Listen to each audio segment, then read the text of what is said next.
ഇത്രയും ഫാഷൻ പോരെ മോളെ?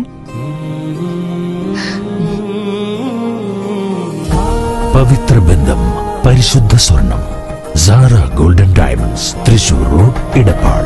ഇനി എന്തിന് വേറൊരു ഓപ്ഷൻ? പൊന്നാനിയിലെ കാലിക്കറ്റ് സർവകലാശാല ഇൻഫർമേഷൻ സെന്റർ അടച്ചുപൂട്ടുന്നു. കാലിക്കറ്റ് സർവകലാശാലയുടെ കീഴിലുള്ള പൊന്നാനി ഇൻഫർമേഷൻ സെന്റർ അടച്ചുപൂട്ടാൻ തീരുമാനമായി. ഇൻഫർമേഷൻ ഓഫീസറെ സർവകലാശാലയിലേക്ക് മാറ്റിക്കൊണ്ട് കഴിഞ്ഞ ദിവസം ഉത്തരവ് വന്നു. സംസ്ഥാന ഓഡിറ്റ് വകുപ്പിന്റെ നിർദ്ദേശപ്രകാരമാണ് നടപടി. തീരദേശ മേഖലയിലെ 5000-ഓളം വിദ്യാർത്ഥികൾ ആശ്രയിക്കുന്ന ഇൻഫർമേഷൻ സെന്ററാണ് സർവകലാശാല അധികൃതർ താഴിട്ട് പൂട്ടുന്നത്.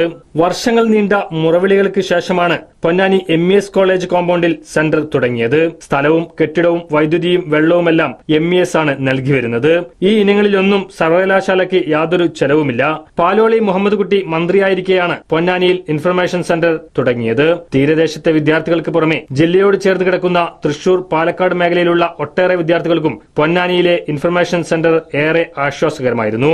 അടച്ചുപൂട്ടൽ നീക്കം കടുത്ത പ്രതിഷേധത്തിന് കാരണമാക്കിയിട്ടുണ്ട്. തേനിപ്പാലം സർവകലാശാല ഓഫീസിലേക്ക് വിദ്യാർത്ഥികൾക്ക് എത്തിപ്പെടാൻ ഏറെ ദുരിതം അനുഭവിക്കേണ്ടതുണ്ട്. പൊന്നാനിയിൽ പകരം സൗകര്യമൊരുക്കാൻ തീരുമാനം എടുക്കണമെന്നാണ് വിദ്യാർത്ഥികളുടെ ആവശ്യം. ഇനി മുതൽ ഇൻഫർമേഷൻ സെന്റർ വേണ്ടെന്ന നിലപാടിലാണ് സർവകലാശാല അധികൃതർ നിലകൊള്ളുന്നത്.